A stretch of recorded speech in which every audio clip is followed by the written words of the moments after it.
श्री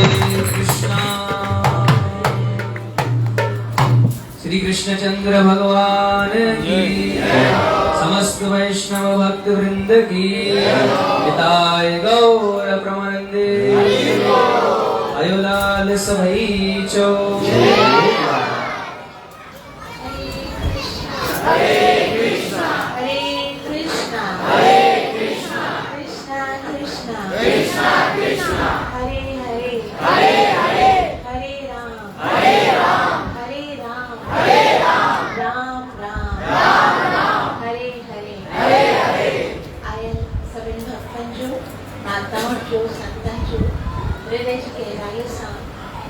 स्वागत आहे। भगवत कथा में प्रवेश करण का पहिरीं गुरु ऐं गौरव खां कृपा जी याचना कंदे मंगलाचरण कंदासीं ताकि असां जेके कुझु ॿुधण वारा आहियूं उन जो असांखे पूरो पूरो लाभ प्राप्त थी सके। जेको आहे सिर्फ़ु हैंड रेस करो छा आहे कंहिंखे ख़बर हैंड रेस करना मुझसे नहीं बोलना। कृष्ण प्रेम जी प्राप्त हरि केरी माता छा लाभ कथा ॿुधण जो लाभ छा आहे?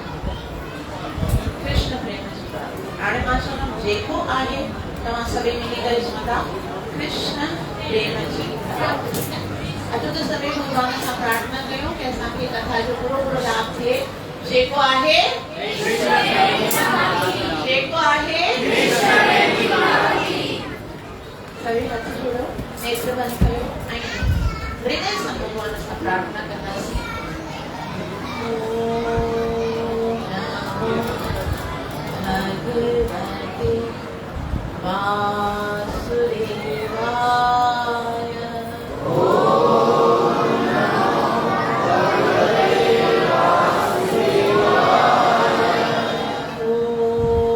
नमो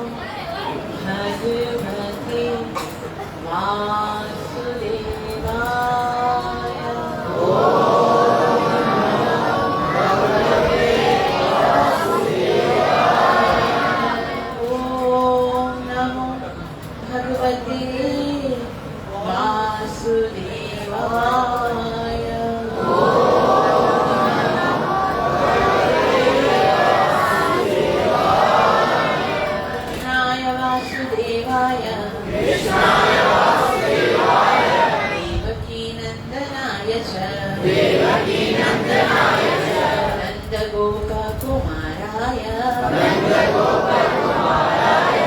गोविंदाय नमो नमः। हे कृष्णा करुणा सिंधु दीनबंधु जगत्पति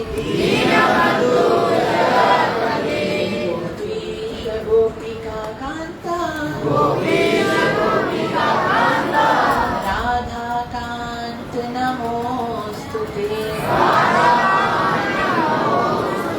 तप्त कांचन गौरांगी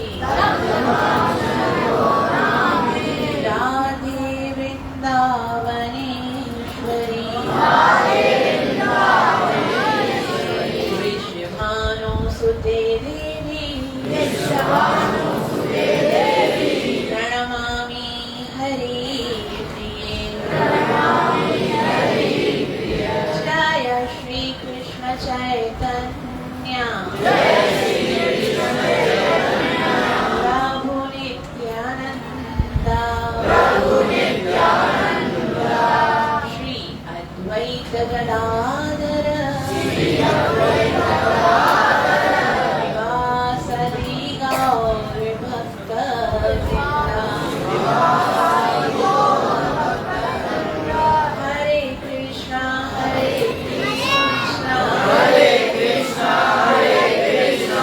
कृष्ण कृष्ण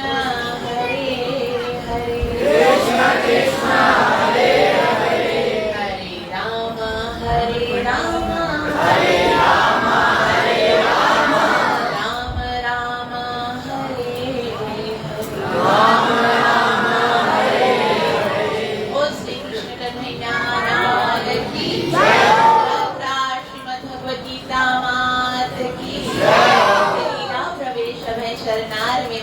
भक्तिवेदांत स्वामी श्री प्रभुपाद की परम सौभाग्य आहे जो असां सभी मिली करे हिते सनातन धर्म जी बुनियाद श्रीमद् भगवद गीता खे समझण जो प्रयास करे रहिया आहियूं। धर्म छा आहे? हर के व्यक्ति जो हर के स्थिति में हिकिड़ो अलग अलग धर्म हूंदो आहे। जॾहिं असां पुछूं कि भगवान हिकिड़ो आहे त धर्म हिकिड़ो ई हुजणो घुरिजे न। असांजी परिस्थिति जे अनुसार जेके असांजी ड्यूटीज़ आहिनि न उहे धर्म आहिनि। हिकिड़ो डॉक्टर आहे उनजो धर्म छा आहे? पेशेंट जी इलाज करणु, है ना। हिकिड़ो अगरि पुलिस वारो आहे, इंस्पेक्टर आहे तो उनजो धर्म छा आहे? अधर्म जे नाश करणु। हिकु पिता आहे तो उनजो धर्म आहे अपने संतान का पालन करणु। पत्नी आहे तो उनजो धर्म आहे पंहिंजे पतीअ जी सेवा करणु। संतान आहे तो उनजो धर्म आहे माता पिता जे आज्ञा जो पालन करणु। ब्राह्मण जो धर्म, क्षत्रिय, वैश्य, शूद्र, ब्रह्मचर्य, वानप्रस्थ, गृहस्थ ऐं सन्यासी सभिनी जो हिकिड़ो धर्म आहे। अगर असां इहो सोचूं कि असां इन धर्म खे छा लाइ निभायूं, क्यों पालन करें, क्या लाभ होगा, छाजे लाइ असां पंहिंजे धर्म खे निभायूं, उनजो लाभ छा आहे, मीटर छा आहे।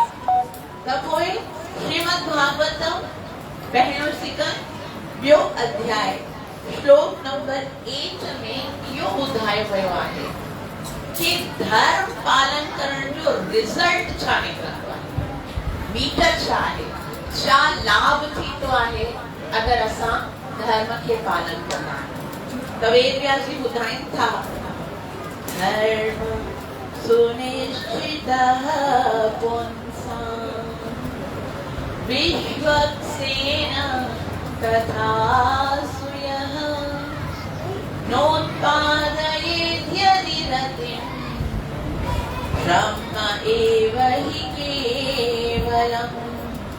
कि धर्म जे पालन करण जो हिकिड़ो ई लाभ आहे। तव्हां जंहिंखे बि धर्म सम्झो था, अॼु ताईं तव्हां जंहिंखे बि धर्म सम्झो आहे उनजो हिकिड़ो ई लाभ आहे कि असांखे भगवान जे चरणनि में प्रेम प्राप्त थींदो। अगर असां धर्म के पालन कयूं था, लेकिन अगर असांखे उनजे धर्म पालन करण सां भगवान श्री कृष्ण सां प्रेम नथो थिए त पोइ कीअं आहे? धर्म सुनिश्चितः प्रेम विश्वक्सेन तथा सुयः नोत्पादयेत् यदि रतिम्। यदि उनमें रति प्रेम उत्पन्न नथो थिए त श्रम बलम। श्रम कंहिंखे चवंदा आहिनि? श्रम माना कोरी मेहनत। कोरी मेहनत मतलब मेहनत तो कर रहे लेकिन उससे लाभ नहीं लेता। जी हाँ, जेको कोलू जो बेल हूंदो आहे उनखे जॾहिं गोल घुमाईंदा आहिनि त उन सां छा निकिरंदो आहे? कोलू में प्रेम जी प्राप्ति थिए। लेकिन अगर असां जेको भी कार्य करे रहिया आहियूं, अॼु तक जेको पुण्य कयो, दान ॾिनो, जेकी तपस्या कई, जेके सुठो उपवास कयो, उनजी बदली में जेकॾहिं असांखे भगवान जे चरणनि, भगवान जे विषय में जानकारी नथी आहे कि भगवान केरु आहे, भगवान जे चरणनि में प्रेम कोन उत्पन्न थियो आहे, त उहो सभु श्रम आहे, कोरी मेहनत आहे। छाकाणि मेहनत आहे? छाकाणि त धर्म जो मतिलब छा आहे? शास्त्र चवे तो धर्म मतलब तव्हांखे धर्म से याप वर्गस्य। धर्म जो मतलब आहे जेको तव्हांखे जमण मरण जे चक्कर खां बचाए। धर्म क्यों कर रहे हैं? ताकि असां पंहिंजे मनुष्य जीवन के सफल करे, जमण मरण जे चक्कर मां पार थी करे भगवत धाम के प्राप्त करें। लेकिन अगर कृष्ण के न सुञातो आहे त पोइ अहिड़ी कहिड़ी जगह आहे जिते वञण खां पोइ असांखे ॿेहर न अचणो पवंदो, है ना। हर उहा जगह Shrimad Bhagavad Gita chapter number 8 verse number 16 साक्षात भगवान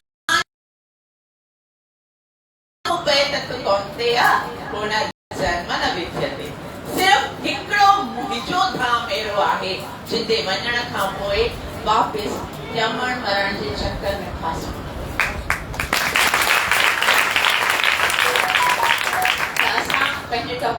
वास्तव में भगवान के पूर्ण हुजे जेको असां हिते साबित कयो श्रीमद् भागवतम 2.2.11 के भगवान निराकार भी हुजण घुर्जे, साकार भी हुजण घुर्जे ऐं प्रत्येक जीव जे में वेठल परमात्मा भी हुजण घुर्जे। जेका असां एग्जाम्पल ॾिनोसीं सूर्य जो, जेको सूर्य जी ज्योति हूंदी आहे वो जीअं भगवान जो जेको ब्रह्म तेज आहे उन जी आहे वो निराकार स्वरूप आहे ऐं सूर्य जो जेको गोलो वो परमात्मा ऐं साक्षात सूर्य जो जेको लोक आहे, सूर्य जो जेको देव आहे वो भगवान।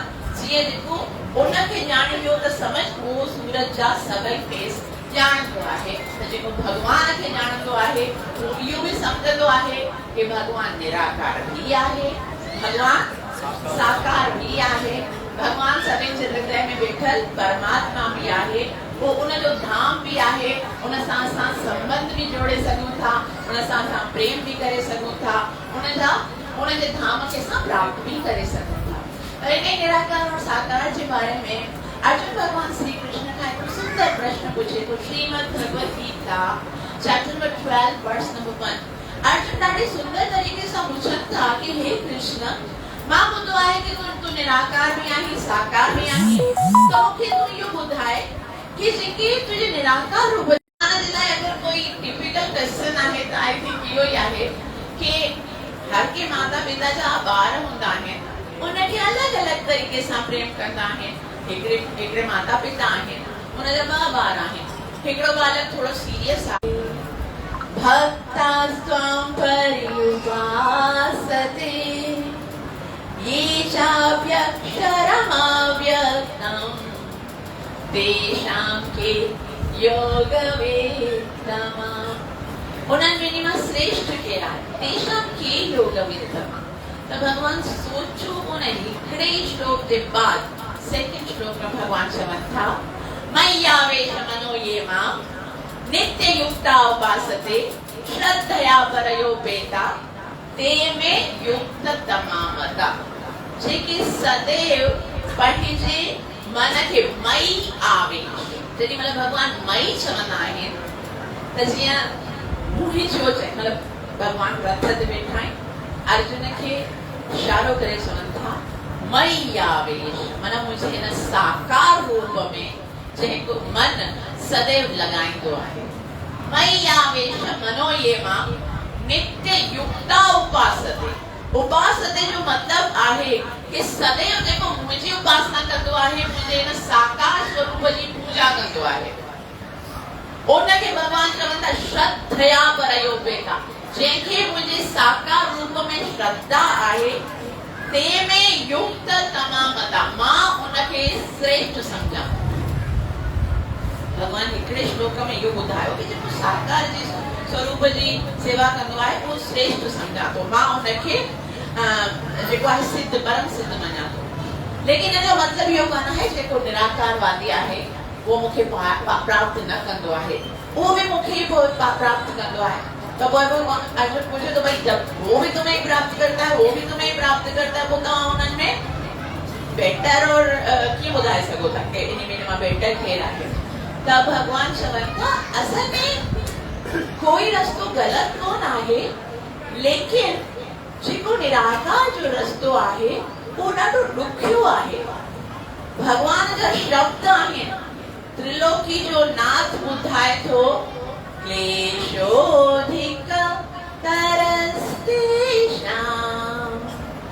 अव्यक्ता सक्त चेतसाम् अव्यक्ता हि गतिर्दुःखम् देहवद्भिरवाप्स्यते।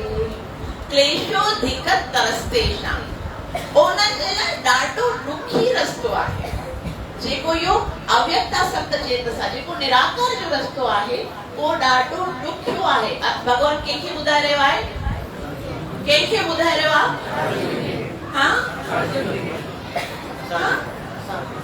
हाँ जेको इहो सोचींदो न कि भगवान अर्जुन खे ॿुधाए रहियो वो तो कुछ भी करे भगवद गीता में न पिराए सघंदो। भगवान जेको चई रहियो आहे वो मूंखे चई रहियो आहे।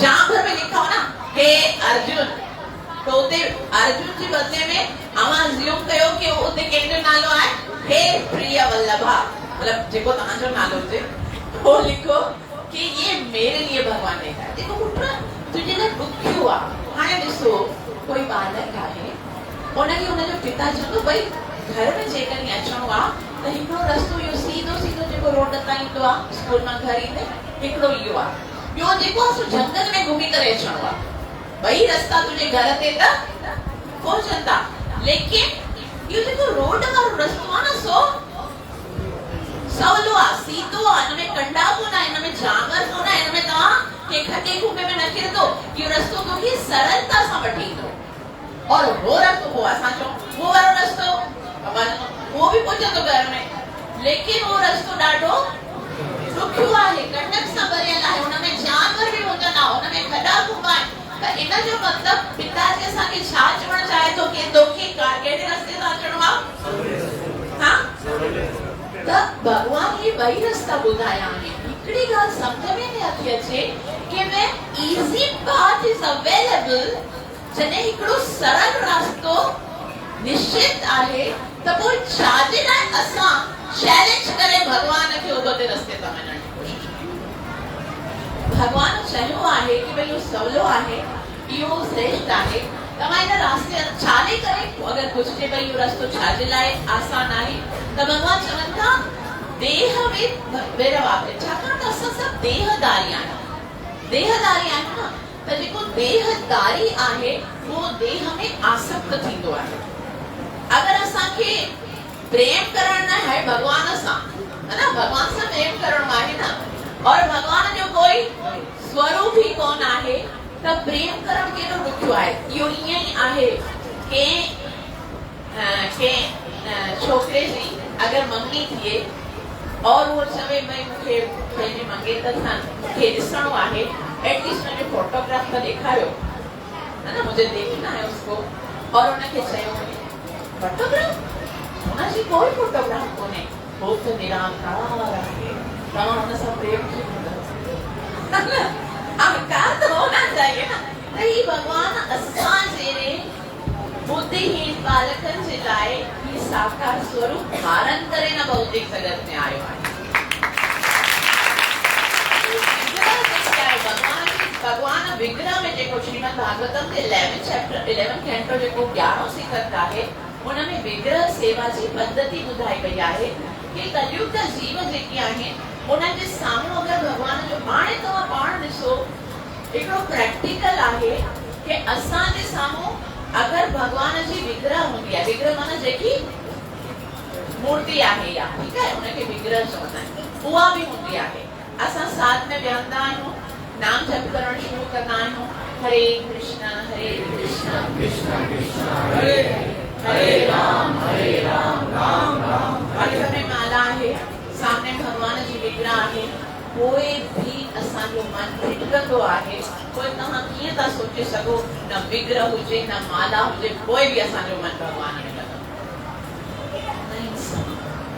इहो सरल रस्तो भगवान ॿुधायो आहे कि असांखे भगवान जे साकार स्वरूप जी सेवा करण घुरिजे त हाणे अॻियां असां हेसि ताईं सम्झो कि भगवान निराकार भी आहे साकार भी आहे लेकिन भगवान पाण इहो निश्चित कयो आहे कि जेकॾहिं तव्हां मुंहिंजे साकार स्वरूप जी सेवा कंदव त तव्हां आसानी सां मूंखे प्राप्त कंदा हेसि ताईं क्लियर आहे हाणे ठीकु आहे हेसि ताईं सम्झो कि भगवान आहे भगवान जो अस्तित्व आहे ऐं उनजे साथ वो निराकार भी आहे साकार भी आहे ऐं परमात्मा जे रूप में असांजे हृदय में भी वेठल आहे लेकिन उहो भगवान आहे के ठीकु आहे वो आहे बट आहे के त उहो भगवान जंहिंखे मुसलमान चवंदा आहिनि अल्लाह जंहिंखे क्रिश्चन चवंदा आहिनि गॉड ऐं जंहिंखे असां सभई सनातन धर्मी चवंदा आहिनि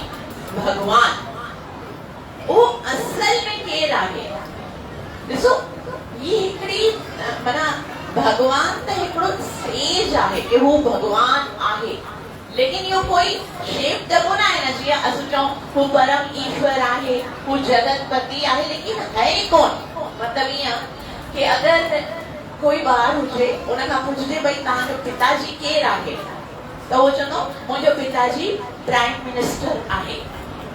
ठीक है, तो उनजो पिताजी केरु आहे प्राइम मिनिस्टर। लेकिन हम ये तो जानेंगे कि वो प्राइम मिनिस्टर है कौन आहे केरु त हिकिड़ो भगवान आहे। लेकिन उहो भगवान आहे केरु तो वो जेतिरा भी असां वेठा आहियूं असांजो हिकिड़ो कॉन्सेप्ट आहे कि भगवान इहो हूंदो। हो सकता है तव्हां सभिनि जो बचपन खां कंहिंखे न कंहिंखे भगवान मञियो आहे त तव्हां चओ कि मां जंहिंखे भगवान मञंदो आहियां उहो ई भगवान आहे, या मां जंहिंखे चवां मां जंहिंखे भगवान मञंदी आहियां उहो भगवान आहे। त तव्हांजे चवण सां ऐं मुंहिंजे चवण सां कोई भी भगवान नथो थी सघे। अॼु त केतिरा बाबा बंगाली चवंदा आहिनि मां भगवान आहियां, कहिड़ा गदी चवंदा आहिनि मां भगवान आहियां, कोई चवंदो आहे मां भगवान आहियां। लेकिन उहे भगवान आहे या कोन आहे उन्हनि जे लाइ कुझु त प्रमाण हुजणु घुरिजे। शास्त्र में कोई प्रमाण हूंदो, अगर उहो प्रमाण उन ते मैच करे तो त भगवान आहे, अगर नथो करे त कोन आहे। त उहे प्रमाण जेके आहिनि असां शास्त्रनि मां खणंदासीं। ऐं जीअं थोड़ी देर पहिरीं बाबा जन ॿुधायो कि महाजनो ये न गता सुपंथा, जेके महाजननि जेको रस्तो ॾेखारियो आहे उन जे अनुसार। छाकाणि त डायरेक्ट सां अगरि असां शास्त्र खे बि फॉलो कंदासीं त असां हो सकता है उन्हनि शास्त्रनि जे कुझनि ॻाल्हियुनि खे सम्झी न सघूं। तंहिं करे गुरु साधु ऐं शास्त्र इहे टे चीजूं आहिनि जॾहिं मिली करे ॿुधाईंदा आहिनि। छाकाणि त जेको गुरु ॿुधाईंदो आहे उनखे ॾिसणो आहे शास्त्र सां मैच आहे तॾहिं गुरुअ जी ॻाल्हि आहे सच्ची। और जेको साधु ॿुधाईंदो आहे उनखे बि असां ॾिसंदासीं जेको साधु चई रहियो आहे उहो ई शइ आहे जेको शास्त्र ॿुधायो आहे और उहो ई शइ आहे जेको मुंहिंजे गुरु ॿुधायो। जॾहिं हिते इहो ट्रायंगल जॾहिं फिक्स थींदो आहे न तॾहिं सम्झो असां रियल ॻाल्हि खे रियल नॉलेज खे प्राप्त करे रहिया आहियूं। त भॻवान जे अंदरि भॻवान हुजण जे लाइ केतिरियूं क्वालिटीज़ हुजणु घुरिजनि मिनिमम।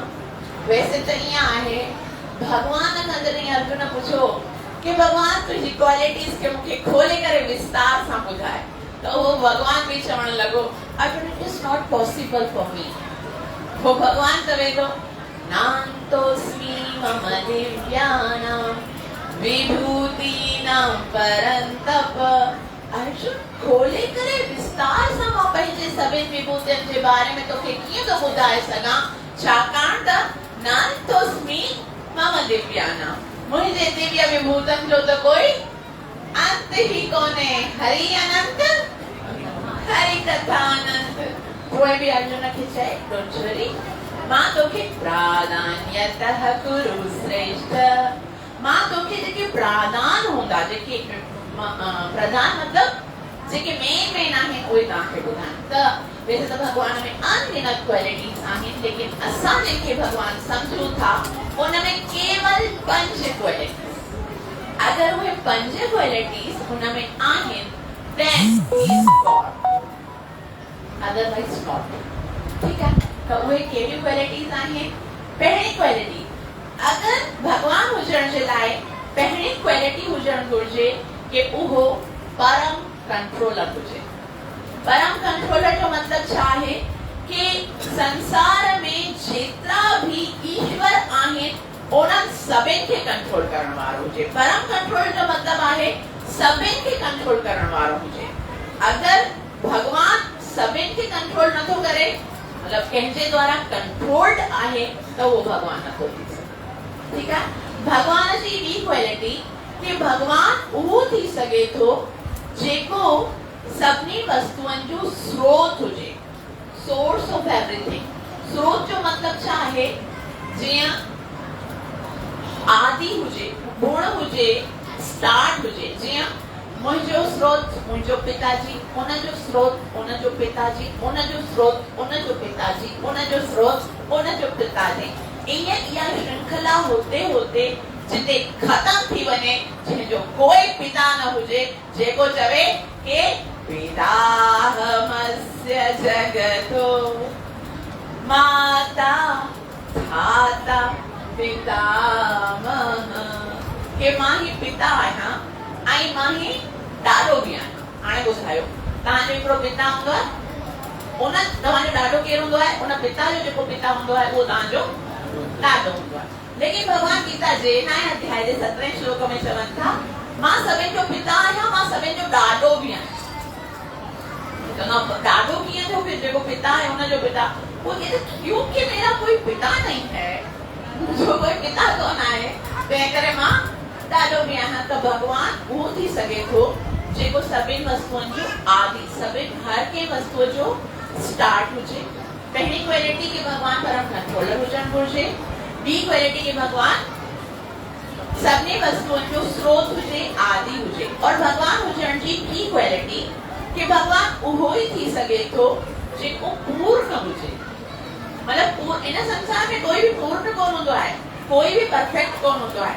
भगवान जे अलावा संसार में सभई अपूर्ण आहिनि, सभई इम्परफेक्ट आहिनि। सभिनि जे मथां कोई न कोई संकट ईंदो आहे, प्रॉब्लम ईंदो आहे ऐं उहे सभई भगवान जी शरण में वेंदा आहिनि। उहो भगवान जेको पूर्ण आहे, जंहिंखे कंहिंजी बि शरण ग्रहण जी ज़रूरत न पवंदी आहे, उहो ई भगवान थी सघे थो। भगवान हुजण जी चौथी क्वालिटी आहे भगवान उहो ई थी सघे थो जेको ब्रह्म भी हुजे, मतलब हर जगह हर समय हुजण घुर्जे। अगर भगवान जेको आहे जंहिंखे अव्हां मञो था वो हर समय हर जगह अगर उनजो भक्त उनखे पुकारे थो, वो पहुचे थो, त इट मीन्स वो भगवान आहे। हाणे केतिरी क्वालिटीज़ थियूं? 4। भगवान परम कंट्रोलर हुजण घुर्जे, सभिनि वस्तुअनि जो स्रोत हुजण घुर्जे, भगवान पूर्ण हुजण घुर्जे और भगवान हर जगह हर समय हाज़िर हुजण घुर्जे। हाणे भगवान जी 5वीं और लास्ट क्वालिटी ते असां इहा पढ़ंदासीं कि वेद व्यास जी खे त सभु सुञाणनि था। वेद व्यास जी जो पिता, उनजो नालो आहे पराशर मुनि। उन हिकिड़ी भगवान जी डेफिनेशन लिखी आहे। छा डेफिनेशन आहे? कि भगवान मतलब जंहिंजे पास भग हुजे, जीअं धनवान मतलब जंहिंजे पास धन हुजे, ज्ञानवान मतलब जंहिंजे पास ज्ञान हुजे, उन ई तरह सां भगवान मतलब जंहिंजे पास भग हुजे। अरे भग छा हूंदो आहे? 6 ऐश्वर्य हूंदा आहिनि। 6 ऐश्वर्य हूंदा आहिनि जंहिंखे भग चयो, जंहिंजे पास और कंप्लीट मात्रा में हुजनि। त वो श्लोक आहे ऐश्वर्यश्च समग्रश्च वीर्यश्च यशश्च श्रया ज्ञान वैराग्यश्च एव षडम्ना भग इति गणा। ऐश्वर्यश्च समग्रश्च वीर्यश्च यशश्च श्रया। ऐश्वर्य मतलब उहे 6 ऐश्वर्य परिपूर्ण मात्रा में जंहिंजे पास हुजनि, कंप्लीट मात्रा में हुजनि, वो भगवान थी सघे थो। कहिड़ा कहिड़ा आहिनि? पहिरियों आहे कंप्लीट सौंदर्य, ॿियो आहे कंप्लीट ज्ञान, टियों आहे कंप्लीट बल, चौथो आहे कंप्लीट धन, पंजों आहे कंप्लीट यश और छहों आहे कंप्लीट वैराग्य। ये 6 ऐश्वर्य जंहिंजे पास परिपूर्ण मात्रा में आहे, मतलब वो भगवान आहे। हाणे जंहिंखे तव्हां भगवान सम्झो था, ऐं चई सघो था ठीक आहे, जंहिंखे असां भगवान सम्झो था वो परम कंट्रोलर आहे, सभिनी वस्तुअनि जो स्रोत आहे, पूर्ण आहे और हर समय हर जगह हाज़िर हूंदो आहे। इन जे अंदर ये षडैश्वर्य आहे। लेकिन असांजो छा आहे कि असांखे त साबित करणो आहे शास्त्रनि जे अनुसार, प्रमाणनि जे साथ। त भगवान जी पहिरीं क्वालिटी साबित कंदासीं, भगवान परम कंट्रोलर हुजण घुर्जे। त सभ खां पहिरीं अरे हिकिड़ी ॻाल्हि थोरो सरल करे छॾियूं कि असां त चवंदासीं कि भई तूं माता जेको बि ॿुधाई, असांजा जेके वॾा चई विया आहिनि असां हुनखे भगवान सम्झंदासीं। सुठी डेफिनेशन परफेक्ट आहे। जेके ईअं सोचनि था कि भई असांजा वॾा जंहिंखे भगवान सम्झनि था, असां उन्हनि खे ई भगवान चवंदासीं, त उन्हनि जे लाइ क्लैपिंग कयो। हाणे असां अचूं असांजे वॾनि ते। असांजा वॾा केरु आहिनि? तव्हांखे ख़बर आहे असांजे वॾनि में सभ खां वॾो केरु आहे? जीअं हाणे स्रोत आहे, उन में कीअं आहे कि जेको मनुष्य आहे, मनुष्य जी उत्पत्ति थी है ब्रह्मा जी सां, है ना। भगवान ब्रह्मा जेके बनायो चाहे सभी तमा योनियन के सृजन कयो त ब्रह्मा जी मनु ऐं सतरूपा के बनायो ऐं उन मां ये सभी मनुष्य बन्या। क्लियर है त मतलब असा जो जेको वडे में वडो आहे सो केर आहे, केर आहे त मतलब जे ब्रह्मा जी जेके भगवान चयो आहे, अगर असा जी डेफिनेशन भगवान जी इया आहे कि जेके असा जा वडा भगवान समझंदा आहिन उन्हनि खे असा भगवान समझंदासी। इट मींस जेके ब्रह्मा जी भगवान चवंदो उनखे असा के भगवान सही है, सही जा रहे त हाणे ब्रह्मा जी का पे और मां उन गाल ते हली रहा। महाजनो ये न कथा महाजन केर आहे कल असा महाजन के बारे में पढ़ियो सी। महाजन केर स्वयंभू शंभू नारद कुमार कपिलो मनु प्रहलाद जनक भीष्म बलि भैया सखी वयम। उनमें पहलियो महाजन आहे ब्रह्मा जी। ब्रह्मा जी के ज्ञान के दिनो आहे हाणे ॾिसो उन जो गुरु केर आहे। Shrimad Bhagavatam canto 1 chapter number 1 verse number 1 पहिरियों सिक्का पहिरियों अध्याय और पहिरियों श्लोक उनमें बुधायो वयो आहे ब्रह्मा जी के ज्ञान ॾियण वारो साक्षात भगवान। तव्हां सोचे सघो था भगवान असां जो मूर्ख हूंदो आहे उन खां बि केरु सिखंदो आहे भई असां इन खां सिखियो आहे इन खां सिखियो पोइ बि ॿुधंदा आहियूं। हाणे ब्रह्मा जी कंहिंखां सिखियो आहे साक्षात भगवान खां और डेफिनेटली उहो जेको निर्णय ॾींदो उहो परफेक्ट हूंदो, उनखे असांखे स्वीकार करणो आहे। ब्रह्मा जी खां पुछो वञे भगवान केर आहे। ब्रह्मा जी ब्रह्म संहिता में पुछनि था भगवान खां संपूर्ण ज्ञान प्राप्त करण खां पोइ चारनि वेदनि खे कंठस्थ करण खां पोइ बाय हार्ट करण खां पोइ ब्रह्मा जी हिकिड़ो शास्त्र लिखनि था जंहिंजो नालो आहे ब्रह्म संहिता। और ब्रह्म संहिता में ब्रह्मा जी चवनि था भगवान केर आहे ईश्वर परमः कृष्णः सच्चिदानंद विग्रह अनादि आदि गोविंद सर्व कारण कारणम। ब्रह्मा जी का शब्द ईश्वर परमः कृष्ण। ईश्वर त घणा ई आहे। ईश्वर मतलब क्रिएटर जेके क्रिएट करना है। असां नंढा नंढा ईश्वर त असां भी आहियूं पंहिंजे घर में पंहिंजे ॿारनि जी सृष्टि कई आहे और देवता भी क्रिएटर आहिनि लेकिन परम ईश्वर ईश्वरन जो भी ईश्वर परम ईश्वर केर आहे ब्रह्मा जी का शब्द ईश्वर परमः कृष्ण। हाणे सभी मुझे साथ चओ ईश्वर परमः कृष्ण। कृष्ण साफ साफ नालो लिखियो आहे कंहिंजो कंहिंजो मां नथी चवां इहो अव्हां जे ब्रह्मा जी जेको तव्हां चओ था कि भई असां वॾनि जी ॻाल्हि मञंदासीं त ब्रह्मा जी जी ॻाल्हि असांखे मञणी कि उहो परम ईश्वर केर आहे कृष्ण आहे।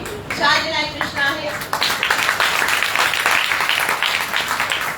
छाकाणि त अनादि आदि गोविंद उनजो कोई आदि कोन आहे। आदि माना उनजी कोई शुरुआत कोन आहे उहो ई परम ईश्वर। कंहिंखे हाणे ॾिसो असांखे लॻंदो आहे जेको क्रिएट कंदो आहे उहो भगवान हो। हिकिड़े दफ़ा नारद मुनि ब्रह्मा जी के पास गए और ब्रह्मा जी के चवण लगा पिताश्री आप तो समस्त जीवों के सृजन करने वाले पैदा करने वाले हो तो इसका मतलब है आप भगवान हुए।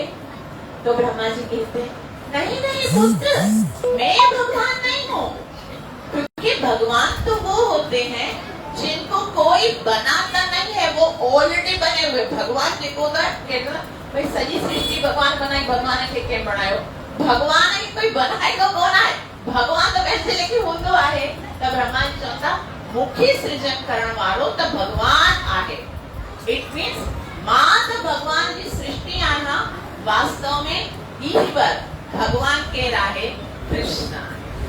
ब्रह्मा जी इहो पंहिंजे शब्दनि में ॿुधायो कि वास्तव में परम कंट्रोलर केर आहे कृष्ण आहे।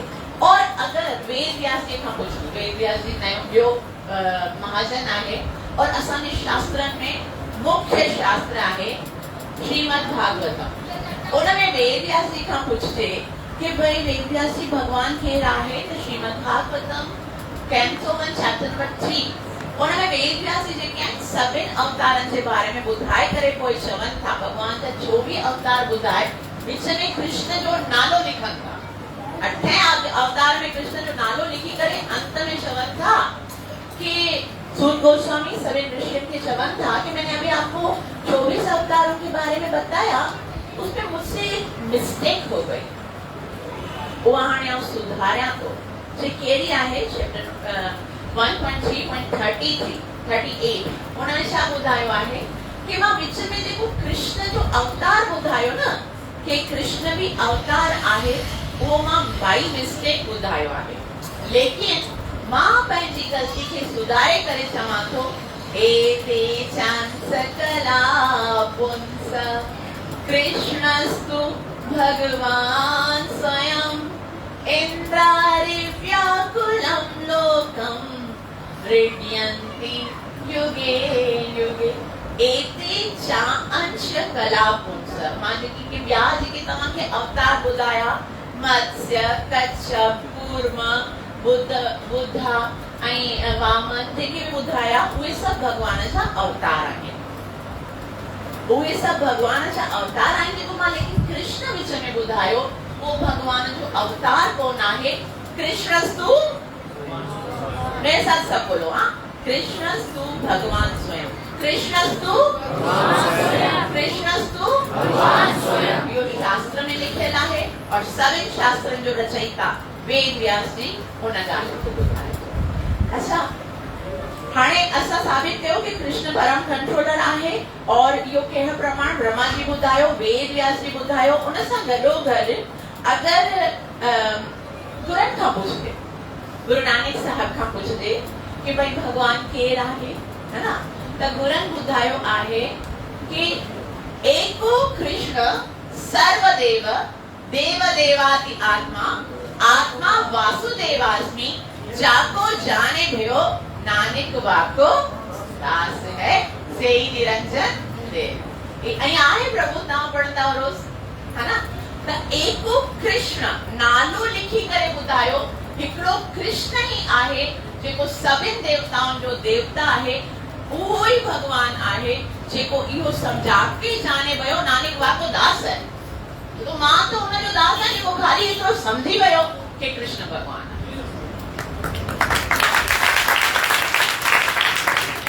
अॻियां हली करे अगर असां भगवान श्री कृष्ण खां पुछूं, भगवत गीता जेको असांजो मुख्य शास्त्र आहे, उन में भी असां पुछूं कि भाई भगवान केर आहे. अगर कोई भगवत गीता मां ॼाण त भगवत गीता पढ़ण जी ज़रूरत कोन आहे. सिर्फ भगवत गीता जंहिं ॻाल्हाई आहे उन जे बारे में असां खाली डिस्कस कयूं. थोरो सो ध्यान सां ॿुधंदा त पोइ न मूंखे ॿुधाइण में सवलो लॻंदो. बता के तुम्हें चाहूंगी त जॾहिं भगवत गीता में अलग अलग माण्हुनि जा डिस्कशन आहे. भगवत गीता में धृतराष्ट्र, संजय ॿुधाए तो धृतराष्ट्र ॿुधी रहियो आहे, अर्जुन ॿुधी रहियो आहे ऐं भगवान श्री कृष्ण उनखे ॿुधाए रहिया आहिनि. 4 माण्हुनि जी डिस्कशन आहे. त जॾहिं धृतराष्ट्र जो श्लोक ईंदो आहे, तॾहिं उनखे वेद व्यास जी ऐं गणपति जी साइंस सां ॿुधायो वियो आहे कि धृतराष्ट्र उवाच. इहो श्लोक कंहिंजो आहे? धृतराष्ट्र जो आहे. जॾहिं अर्जुन जो श्लोक ईंदो आहे त लिखियो आहे अर्जुन उवाच. जॾहिं संजय जो श्लोक ईंदो आहे उते लिखियो आहे संजय उवाच. जिते कृष्ण जो श्लोक ईंदो आहे उते छा लिखियो आहे? छा लिखियो आहे? कृष्ण उवाच लिखियो आहे. लिखियो आहे किथे? कृष्ण उवाच. जंहिं गीता पढ़ी हुजे छा लिखियो आहे? श्री भगवान उवाच. सभई चवंदा छा लिखियल आहे? श्री भगवान उवाच.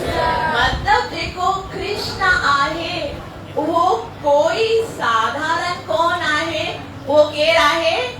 भगवान आहे. जो श्रीमद भगवत गीता जे हर श्लोक में जिते कृष्ण जो श्लोक हूंदो आहे उते लिखियल आहे. त गीता साहब हाणे ॾिसो, गीता में भगवान खां अर्जुन पुछो कि भगवान केर आहे, त भगवान श्री कृष्ण चवनि था भगवत गीता में कि अर्जुन हिन संसार में मूंखां सिवा त कोई आहे ई कोन, कोई सत्य ही कोने मूंखां मथे.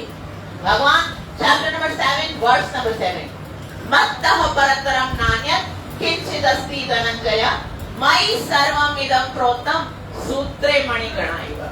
मूंखां श्रेष्ठ कोई सत्य कोन आहे. त कृष्ण जेको आहे उहो परम कंट्रोलर आहे।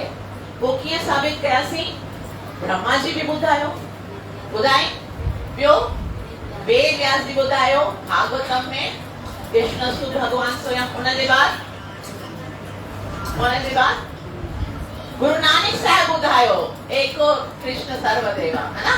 उनजे बाद श्रीमद् भगवत गीता जे हर श्लोक में लिखियल आहे श्री भगवान वाचा और साक्षात भगवान चयो कि कृष्ण मां खां सवाइ मथे कोई सत्य कोन आहे। हाणे भगवान ही संपूर्ण संसार जो कंट्रोलर आहे। ही संसार जेको भी आहे वो भगवान श्री कृष्ण जे कंट्रोल में आहे।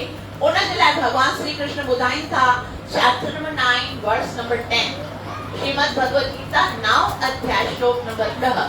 भगवान चवनि था मयाध्यक्षेण प्रकृतिः सूयते सचराचरं हेतुनानेव कौन्तेय जगत विपरिवर्तते। हे कुंती पुत्र, या सॼी सृष्टि जेकी आहे सा मुंहिंजे अख जे इशारे ते हलंदी आहे। और इहा ई ॻाल्हि कपिल देव जेके आहिनि पंहिंजी माता खे 3 अध्याय में ॿुधाइनि था यद् भयात् वाति वातोयं सूर्य तपति मद्भयात् भयं अग्नि वर्षत् इंद्र मृत्युश्चरति मद्भयात्। हे माता, ही जेकी हवा हलंदी आहे न मुंहिंजे भय जे करे हलंदी आहे। सूर्य प्रकट थींदो आहे न मुंहिंजे भय सां प्रकट थींदो आहे। इंद्र वर्षा ॾींदो आहे न मुंहिंजे भय सां प्रकट थींदो आहे। और ॿियो त छा जेकी मृत्यु जो जेको देवता आहे प्राण खसींदो आहे मुंहिंजे भय सां खसींदो आहे। त असां चवंदासीं भई चवण में त कोई बि चई सघे थो पर करे ॾेखारी कुझु कृष्ण। बिल्कुलु कृष्ण खाली चवंदो कोन आहे, जेको चवंदो आहे सो करे ॾेखारींदो आहे। यादि करो महाभारत जी उहा महान घटना। महाभारत में असां ॾिसो अर्जुन जो हिकु पुत्र हो जंहिंजो नालो हुयो अभिमन्यु। अभिमन्यु जी मृत्यु थी 7 महारथन उन्हनि खे हिकु साथ में मारो, चक्रव्यूह बनाए करे उनखे अंदर वञी करे मारियो, जंहिंजो मुख्य कारण हो जयद्रथ। छाकाणि त जयद्रथ कृष्ण और अर्जुन जे रथ खे परे खसे वियो। वापस जॾहिं अर्जुन और कृष्ण आया तॾहिं ॾिठाई कि अभिमन्यु जी मृत्यु थी वई आहे जंहिंजो कारण आहे जयद्रथ। उन ई टाइम ते अर्जुन हिकिड़ी प्रतिज्ञा खणी कि हाणे सुभाणे सूर्य अस्त थियण खां पहिरीं मां जयद्रथ जो वध कंदसि और जेकॾहिं मां न करे सघियसि त पोइ मां अग्नि समाधि वठी छॾंदसि। अर्जुन ने तो प्रतिज्ञा ले ली। कृष्ण चवण लॻो अर्जुन एतिरी वॾी प्रतिज्ञा छाजे लाइ खणी अथई? हाणे जेकॾहिं सुभाणे तूं जयद्रथ खे न ॻोल्हे सघंदे पोइ छा थींदो? अर्जुन चवंदो उहो मूंखे ख़बर कोन आहे, मां त प्रतिज्ञा खणी वरिती आहे। हाणे जेकॾहिं मुंहिंजी मृत्यु थींदी त हुन में हानि मुंहिंजी कोन थींदी। माण्हू चवंदा कृष्ण जो भॻत हो, ॾिसो पूरन जे हथ में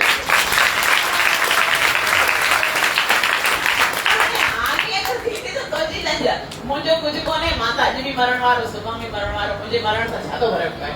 त पोइ सुभाणे थियो और अॼु दुर्योधन छा कयो जयद्रथ खे हिकिड़ी गुफा में लिकाए छॾियो ऐं गुफा में लिकाए करे चई जयद्रथ आज आपको लड़ाई वड़ाई कुछ नहीं करनी है, बस खाली इते लिखी करे वेही रहो और जीअं ही संध्या थींदी अर्जुन अग्नि समाधि ले लेगा।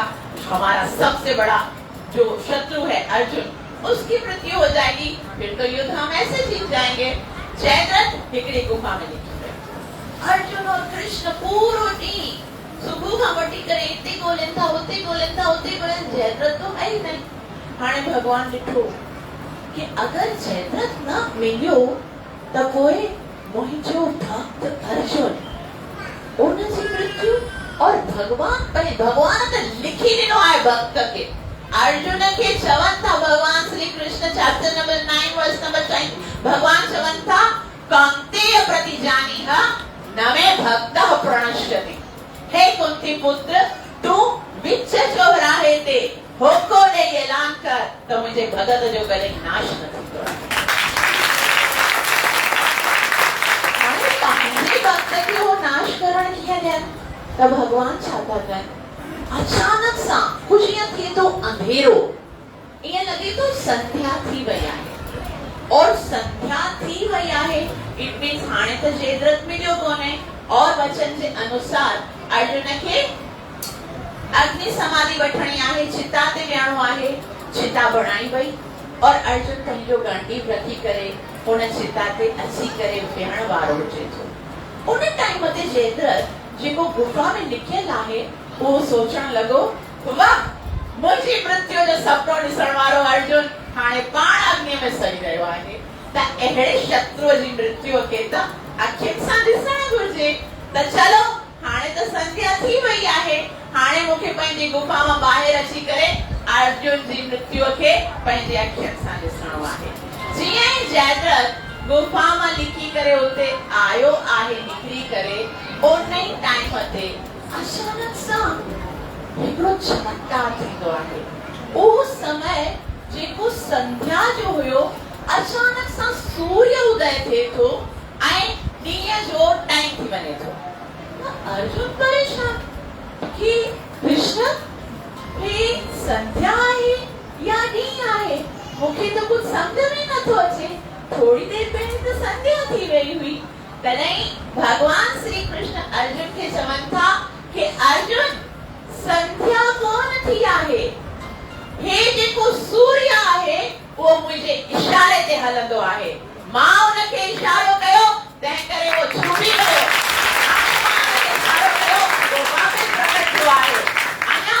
संध्या कौन थी आहे? वो रहा सूर्य और ये रहा तुम्हारा गांडी। उठाओ गांडी और मार डालो जयद्रथ।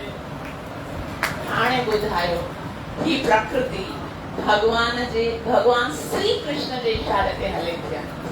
केतिरा सारा प्रमाण असां ॾिनासीं कि भगवान कृष्ण ही संपूर्ण सृष्टि के पंहिंजे इशारे सां अञा बि ॾिसो, अगर भागवतम में ब्रह्मा जी जेको आहे सो सभी बालकनि खे घुमाए छुपाए रखंदो आहे और भगवान श्री कृष्ण पाण खे विस्तार कंदो आहे। ब्रह्मा जी अची करे स्तुति कंदा आहिनि, इंद्र वर्षा कंदो आहे और भगवान श्री कृष्ण 7 ॾींहं गोवर्धन खे खणंदो आहे और इंद्र अची करे भगवान जे चरणनि में, भगवान श्री कृष्ण जे चरणनि में अची करे प्रार्थना कंदा आहिनि उन्हनि खां क्षमा।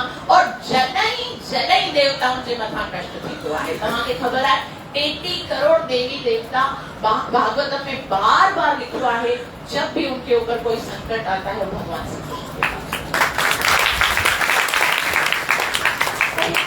भगवान की पहिरीं क्वालिटी भगवान श्री कृष्ण ही परम कंट्रोलर आहे उनके साबित कयो। तव्हां जे करे समझो था कि जंहिंखे तव्हां भगवान समझो था वो अगर परम कंट्रोलर आहे त खाली चवण सां न थींदो। गीता, भागवत, महाजन इन सभिनि सां इहो साबित करेंदा त पोइ असां कृष्ण खे छॾे उन जी भक्ति करण लाइ तयार आहियूं। लेकिन असांखे इहो पूरो विश्वास आहे गीता, भागवतम, वेद व्यास जी, ब्रह्मा जी जेको चवंदा आहिनि उहो ई सत्य आहे। हाणे भगवान हुजण जी ॿी क्वालिटी कि भगवान उहो ई थी सघे थो जेको सभिनी वस्तुअनि जो स्रोत हुजे, सोर्स ऑफ एवरीथिंग। सिंधी में कीअं चवंदासीं?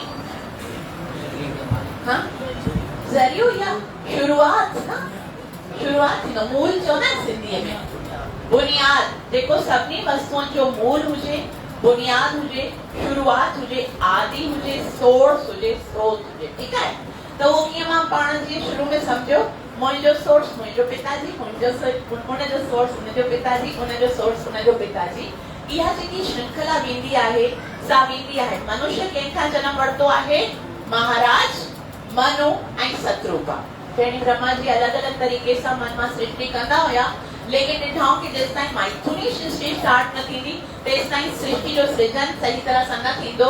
पोइ ब्रह्मा जी पंहिंजे ई अंदरां बाएं अंग मां सतरूपा ऐं दाएं अंग मां मनु महाराज खे प्रकट कयो ऐं मनु और सतरूपा प्रकट थी करे मनुष्य खे जन्म ॾिनो। इहो किथे लिखियल आहे?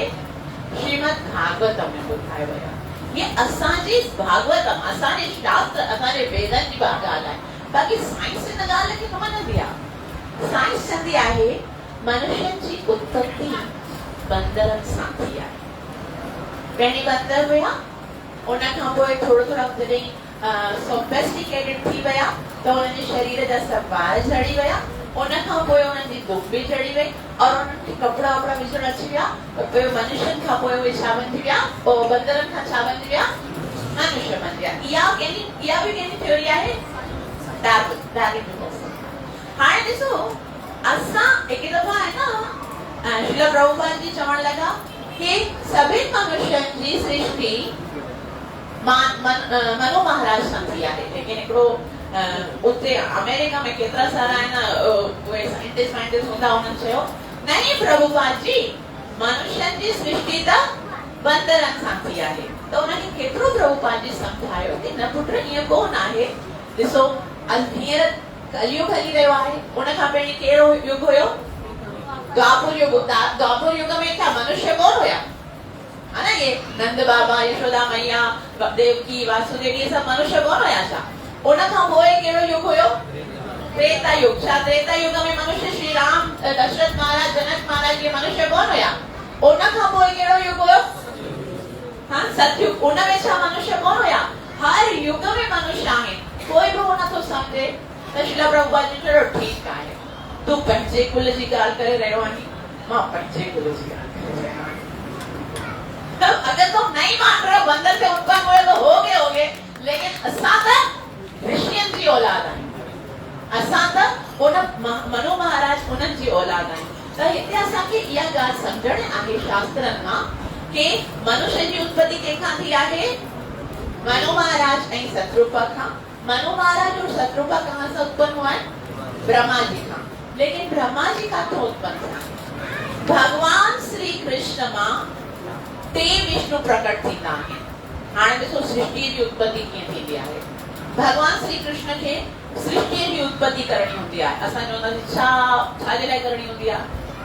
भगवान जो खेल आहे। और असां ॾिसो न उनजी केन थींदा आहिनि माकोरी जी मौत ऐं ॿारनि जी रांदि कीअं हूंदो आहे न कुझु, कि भगवान जेको आहे उहो बसि असां सां खेलणु चाहे थो जो सृष्टि जी रचना करे थो। भगवान सृष्टि जी रचना इन करे कंदो आहे छाकाणि त जीव खे ॿीहर मौक़ो मिले, वो वरी उनखे इन संसार में पृथ्वी में जन्म मिले और वरी भगवान जी भक्ति करे भगवान खे प्राप्त करे सघे। भगवान करुणा के कारण बार बार सृष्टि जो निर्माण कंदा आहिनि। निर्माण कीअं कंदा आहिनि? भगवान पाण मां ई टे विष्णु प्रकट कंदा आहिनि। पहिरीं भगवान जे अंदरां हिकिड़ो विष्णु प्रकट थींदो आहे, उनजो नालो आहे कारण दक्षाय विष्णु। कहिड़ो नालो आहे? उन कारण दक्षाय विष्णु जो कमु कहिड़ो हूंदो आहे कि हीअ जेकी पृथ्वी आहे उन खां पोइ जेके 7 लोक कंप्लीट थींदा आहिनि, जनलोक, महरलोक, सिद्धलोक, स्वर्गलोक और ब्रह्मलोक, उन खां पोइ जॾहिं आध्यात्मिक लोक जेको वैकुंठ लोक स्टार्ट थींदा आहिनि, उते हिकिड़ो समुद्र आहे जंहिंखे कारण समुद्र चवंदा आहिनि। विरजा नदी बि चवंदा आहिनि, कारण समुद्र चवंदा आहिनि। मतिलबु असांजे इन भौतिक लोक खां 14 प्लैनेट्स जेके आहिनि उन खां मथे भगवान कारण दक्षाय विष्णु अची करे वो जल में शयन कंदा आहिनि। जल हूंदो आहे उते शयन कंदा आहिनि, मतिलबु उते अची करे आराम कंदा आहिनि। और कारण दक्षाय विष्णु जो कम छा आहे? तव्हांखे हो सकता है थोड़ो सो मुश्किल लगे, लेकिन सुन लो, ठीक है? वो असांजी सृष्टि जो निर्माण कीअं कयो आहे भगवान, उनखे बुद्धि वठो। क्वेश्चन इन जे मुताबिक ना कम से कम तव्हां कोन करे सघंदा, थोड़ो शायद पहिरीं दफ़ा अगर ॿुधी रहिया हो तो थोड़ो तव्हांखे डिफिकल्ट लॻी सघे थो, लेकिन सुन लो कि असांजी सृष्टि जो कीअं स्टार्ट थियो आहे। कारण दक्षाय विष्णु जेको आहे उहो कारण समुद्र में साह खणंदो आहे। उनजो कम बस एतिरो ई आहे, छा करणु? साह खणणु। उनजे साह मां छा थींदो आहे? अनेक असंख्य ब्रह्मांड निकलंदा आहिनि। ब्रह्मांड मतलब पूरो ब्रह्मांड मतलब छा हूंदो? पूरो काइनातियूं निकिरंदियूं आहिनि, अलॻि अलॻि काइनातियूं। जीअं असांजी हिकिड़ी काइनात, असांजो हिकिड़ो ब्रह्मांड, उनमें 14 लोक आहिनि। के काइनातियूं आहिनि जंहिंमें 20 लोक आहिनि, कंहिंमें अहिड़ियूं आहिनि जंहिंमें 100 लोक आहिनि, कंहिंमें के अहिड़ियूं काइनात आहिनि जंहिंमें 1000 लोक आहिनि। उहो जेको कारण दक्षाय विष्णु आहे उन मां घणियूं ई काइनातियूं निकिरंदियूं आहिनि, ब्रह्मांड निकिरंदा आहिनि। हाणे उहे ब्रह्मांड जेके निकिरंदा आहिनि गोल अंडे जी शक्ल में हूंदा आहिनि, तंहिं करे उनखे ब्रह्मांड चवंदा आहिनि। ऐं उन्हनि जे अंदरि एकदम ब्लैंक एंड डार्क हूंदो आहे, कुझु बि कोन आहे। हाणे उनजे अंदरि भगवान के निर्माण करणो आहे, सृष्टि करणी आहे, त पोइ भगवान श्री कृष्ण जो ॿियो जेको विष्णु स्वरूप आहे जंहिंखे चवंदा आहिनि क्षीरो दक्षाय विष्णु। कहिड़ो विष्णु आहे? क्षीरो दक्षाय विष्णु। हाणे ॾिसो हर ब्रह्मांड जो हिकिड़ो अलॻि क्षीरो दक्षाय विष्णु हूंदो आहे। क्षीरो दक्षाय विष्णु जो कमु कहिड़ो हूंदो आहे? सॉरी, उन जो नालो आहे गर्भोदक्षाय विष्णु। कहिड़ो नालो आहे? हर ब्रह्मांड जे जेको ब्रह्मांड निकतो आहे उन जो जेको अधु आहे सो जल मां भरिजी वेंदो आहे। कारण दक्षाय विष्णु जे पसीने जो जल हूंदो आहे। एतिरो विशाल विष्णु आहे त उन सां अधु जेको आहे जल मां भरिजी वेंदो आहे। उन ते गर्भोदक्षाय विष्णु शयन कंदा आहिनि। हाणे गर्भोदक्षाय विष्णु जो कमु कहिड़ो आहे? उहे शयन कंदा आहिनि, लेटंदा आहिनि उन जल जे अंदरि नांग जे मथां। और उन जी जेकी नाभि आहे, नाभि सम्झो था सिंधी में छा चवंदा आहिनि? धुन। उन जे धुन मां हिकिड़ी डंडी निकिरंदी आहे और उहा जेकी डंडी आहे उन जे मथां एकदम मथो जेको एकदम सिरो आहे उते हिकिड़ो कमल जो गुल फुटंदो आहे।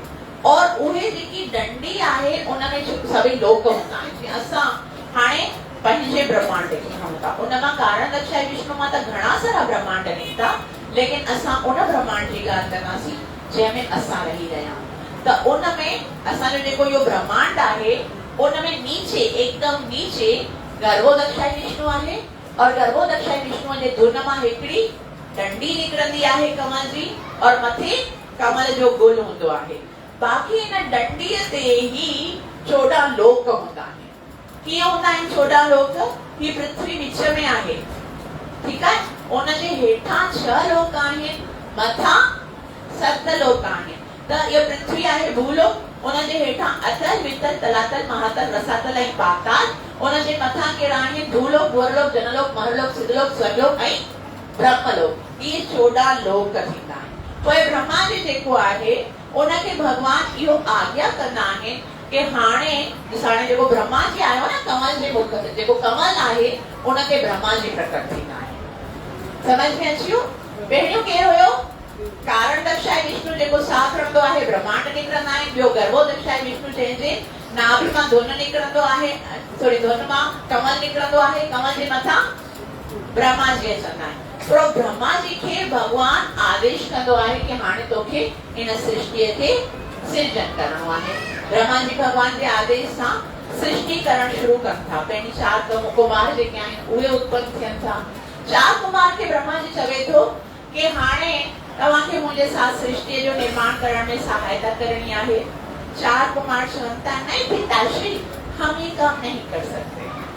केर तू संसार जे जंजाल में फासे, असांखे त तू इहो वरदान दे कि हमेशा 5 सालनि जो रही करे भगवान जो नाम जपे।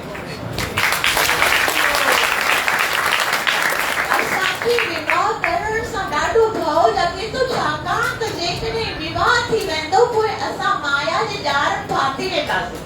तंहिं करे असां नंढा ई रहंदासीं, काम वास्ता असांखे तंग कोन कंदी और असां सही तरीक़े सां भगवान जो भजन। पहिरियां संसार जा जीव जेके ब्रह्मा जी मां निकिता आहिनि उहे केॾा भयभीत आहिनि, बाबा विवाह न करणु। उनजे बाद चलो ठीकु आहे, अगरि तव्हां इन विवाह कोन था कयो त पोइ ब्रह्मा जी जेको आहे उहो उनखे थोरो क्रोध अचे थो।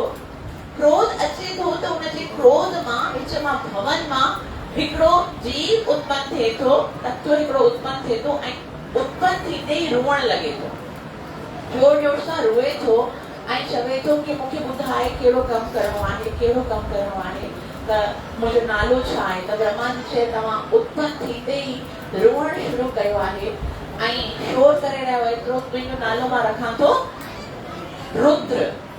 त तुंहिंजो नालो रुद्र आहे, तूं मूंखे सेवा में, सृजन जी सेवा में हेल्प कर। त शिव जी त स्वीकार कयो, ठीकु आहे मां तव्हांजी हेल्प कंदसि। लेकिन हाणे शिव जी जेको आहे उन जॾहिं सृजन शुरू कयो त भागवत में लिखियल आहे कि उन जेके सृजन कया शिव जी, उन मां भूत प्रेत इत्यादि सभु उत्पन्न थियण लॻा। तंहिं करे ब्रह्मा जी शिव जी खे चयो कि तूं सृजन बंदि कर, तुंहिंजो कमु बाद में आहे, जॾहिं प्रलय थींदो तॾहिं तोखे घुराइणो, तूं वञी करे समाधि लॻाए और भगवान जो ध्यानु लॻाए। पोइ शिव जी बि हली विया समाधि लॻाए करे भगवान जो ध्यानु करे। पोइ ब्रह्मा जी सोचियो कि भई सृजन त ईअं थी नथो रहे, संसार त उत्पन्न थिए नथो, पोइ हाणे कुझु अहिड़ो करणु घुरिजे जंहिंसां जल्दी जल्दी घणनि सारे माण्हुनि जो जनम थी सघे। पोइ ब्रह्मा जी पंहिंजे खॿे हथ मां सत रूपा ऐं सीधे हथ मां मनो महाराज खे प्रकट कयो और उन सां इहा सृष्टि उत्पन्न थी आहे। त मां इहो ॿुधाइण छा बताना चाह रही हूं कि सभिनी वस्तुओं जो स्रोत केरु आहे? सोर्स बुनियाद केर आहे कृष्ण मां टे विष्णु निकता टे विष्णु मां ब्रह्मा जी और ब्रह्मा जी मां मनु और शत्रुपा और उन सां ये सॼो संसार बनियो आहे हिते असां खे इहो साबित थियो आहे कि स्टार्ट ऑफ एवरीथिंग स्रोत केर आहे भगवान श्री कृष्ण। उन जे बाद श्रीमद् भगवत गीता में भगवान श्री कृष्ण ॿुधाइनि था कि अर्जुन असांजो हिकिड़ो क्वेश्चन हूंदो आहे न संसार में अक्सर माण्हू पुछंदा आहिनि कि अंडो पेणी आयो या मुर्गी पेणी आयो या वण पेणी आयो या बीज पेणी आयो त जेके चवनि था कि अंडो पेणी आयो त असां तर्क कंदासीं भई मुर्गी कोन आहे त अंडो काथे आयो।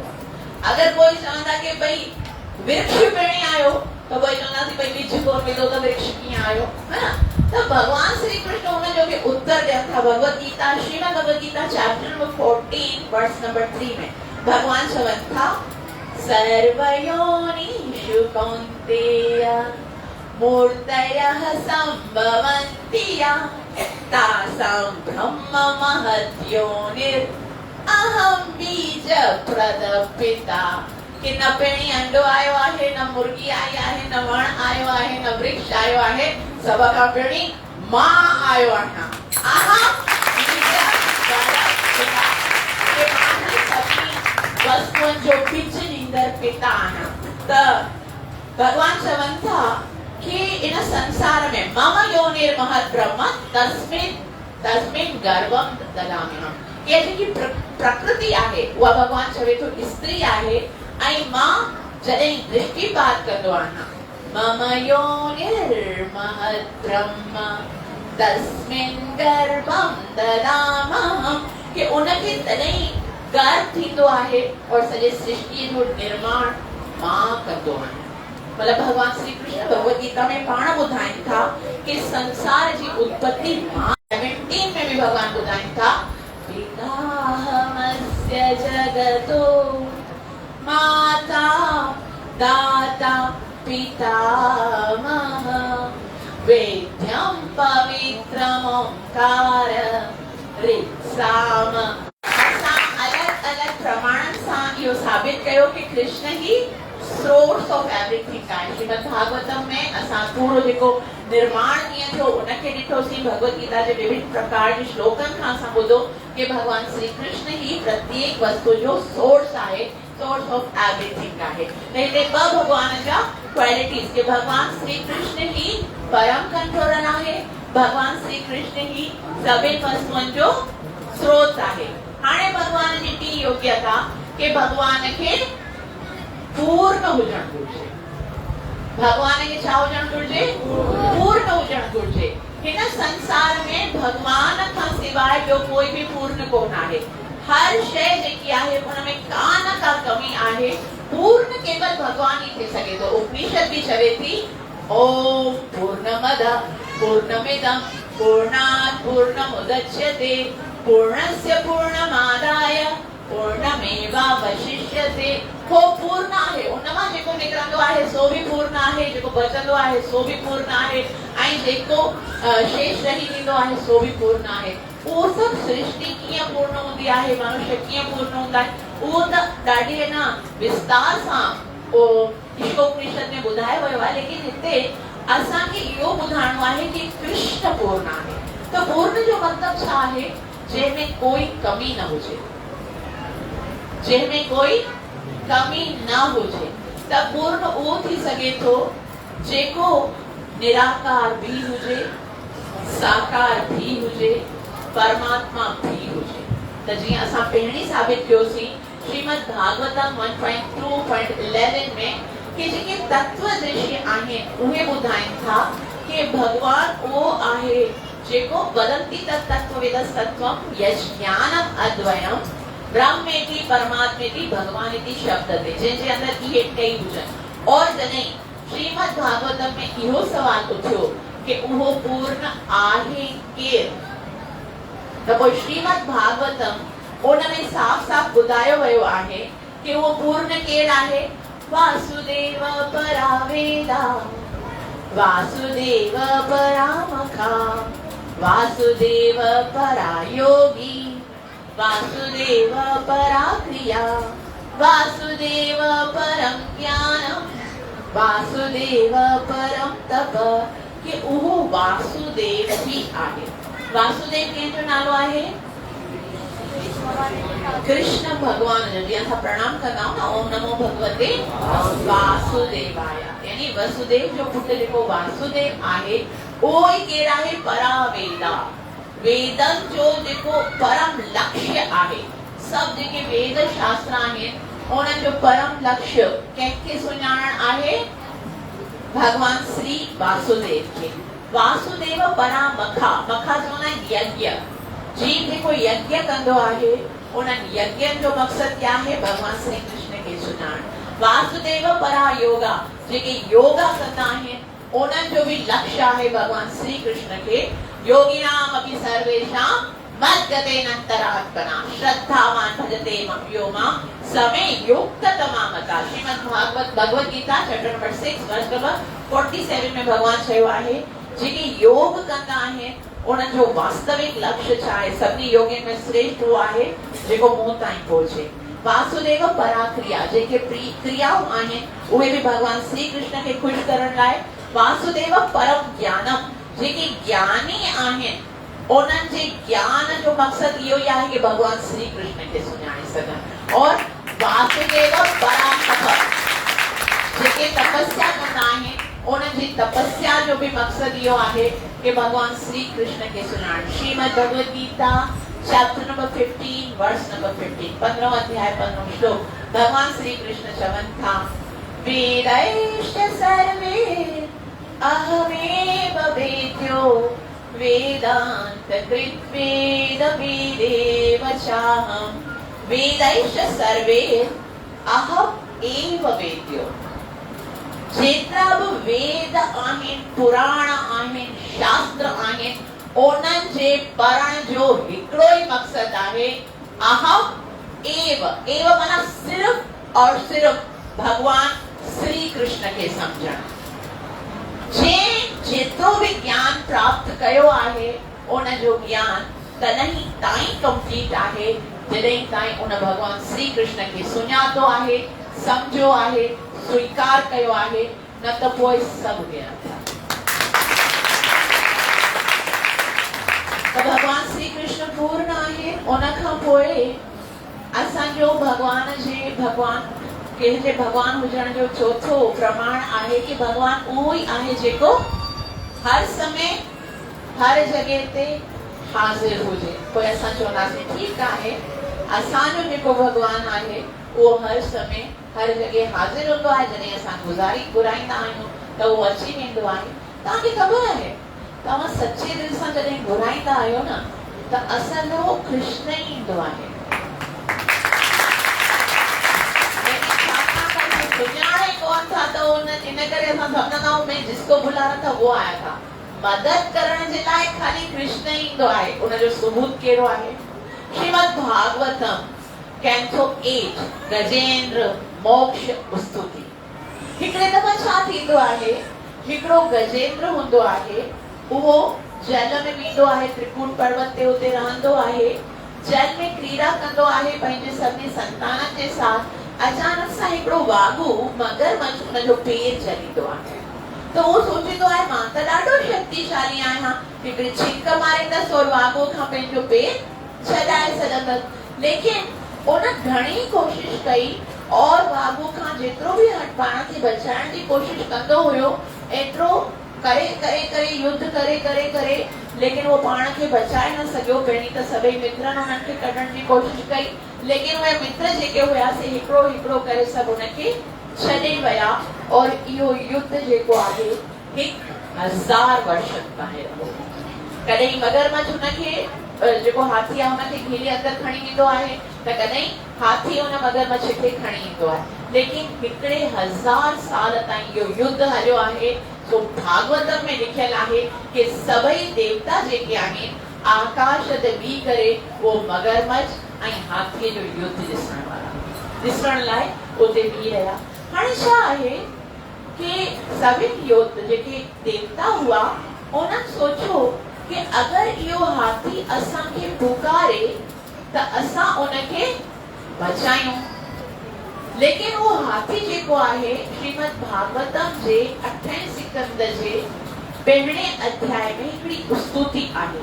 वो हाथी कीअं पुकारींदो आहे भगवान खे, ओम नमो भगवते तस्मै यत् एतच्चिदात्मकं पुरुषाय दिवीजाय परेशाय विधीमहि।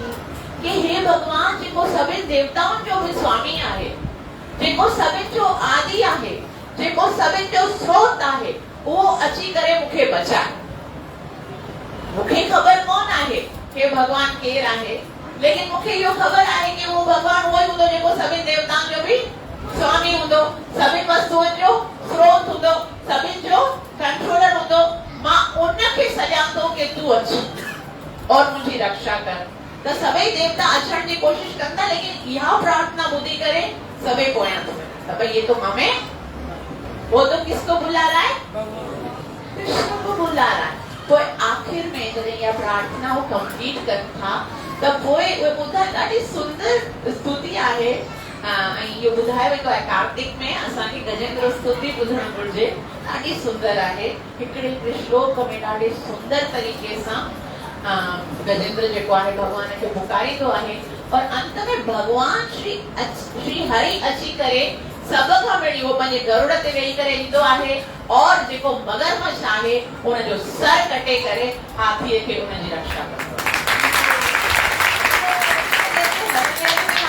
ॿुधायां कि मगर जेको हाथी आहे न सो भगवान सां नाराज़ थी वेंदो आहे कि मां तव्हां सां नाराज़ आहियां। भगवान चवंदो भई नाराज़ छाजे लाइ आहीं, जे तकलीफ़ कंहिं ॾिठी, मां पुकार कंहिं कई, बचाइण जे लाइ कंहिंजे लाइ आहे, मुंहिंजे लाइ। और सभिनी खां पहिरीं तो मगरमच्छ खे मारियो, उनजी आत्मा जो तो पहिरीं कल्याण कयो, मुंहिंजो पहिरीं छो न कयो। त भगवान चयो कि मां छा कयां, इहो मुंहिंजो रूल आहे। कहिड़ो रूल आहे तुंहिंजो, जेको मुंहिंजी भक्ति कंदो आहे न उनजी रक्षा बाद में कंदा आहिनि, जेको मुंहिंजे भगत जे चरण खे जलंदो आहे न उनजी इहा ॻाल्हि बि यादि रखो कि उन चयो मुंहिंजो भगत,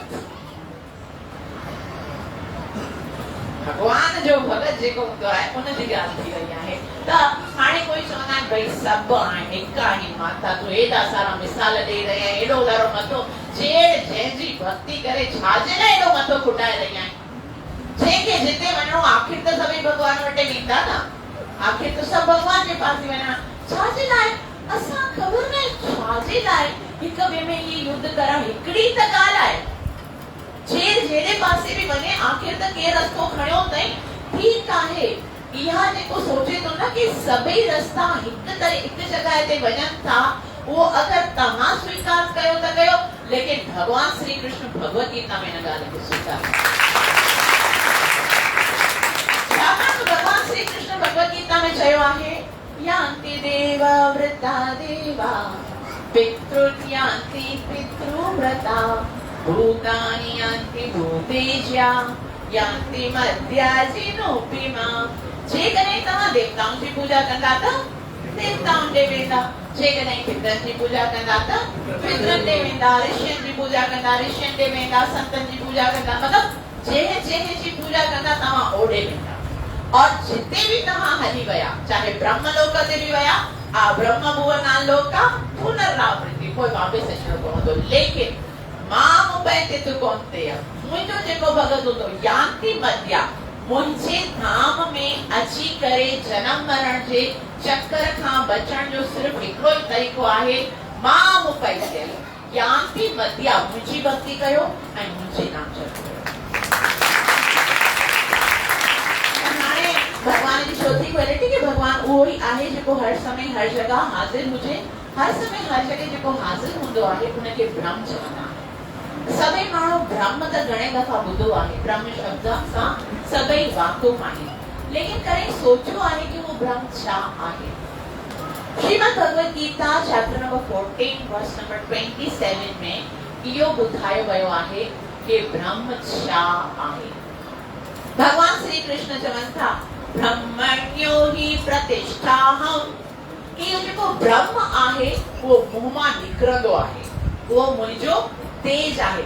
मां ब्रह्म मां कोन निकतो आहियां, ब्रह्म जेको आहे सो मूं मां निकतो आहे, उहो हिकिड़ो तेज आहे जेको मुंहिंजे शरीर मां निकिरंदो आहे। ऐं शिवोपनिषद में जेको भगवान सां हिकिड़ो भक्त प्रार्थना करे थो कि भगवान जेको तव्हांजे शरीर मां ब्रह्म निकिरी रहियो आहे उहो मुंहिंजे अखियुनि खे चुंधियाए रहियो आहे, मां तव्हां सां हिकिड़ी प्रार्थना थो कयां, कृपा करे पंहिंजे हिन तेज खे थोरो घटि कर त मां तव्हांजे सुहिणे स्वरूप जो दर्शन और उन्हें कहा कि Shrimad Bhagavad Gita chapter number 10 verse number 12 में अर्जुन चवन था ब्रह्म के राहे भगवान के अर्जुन चवन था परम ब्रह्म परम धाम पवित्रम परमं भवां पुरुषं शाश्वतं दिव्यं आदिदेवं अदं विभु। कि भगवान तव्हां परम ब्रह्म आयो, परम धाम आयो, परम पुरुष आयो, आदि पुरुष आयो। अर्जुन भी श्रीमद् भगवद गीता जे 9 अध्याय जे 12 श्लोक में इन ॻाल्हि जी पास अदरी कई। लेकिन असां चवंदासीं भई अर्जुन त भगवान श्री कृष्ण जो दोस्त हो, दोस्त पंहिंजे दोस्त खे कुछ भी चई सके तो, मां भी पंहिंजे दोस्त खे चवां त हिन सां छा थींदो। लेकिन अर्जुन चवे तो न, ये मैं नहीं बोल रहा हूँ।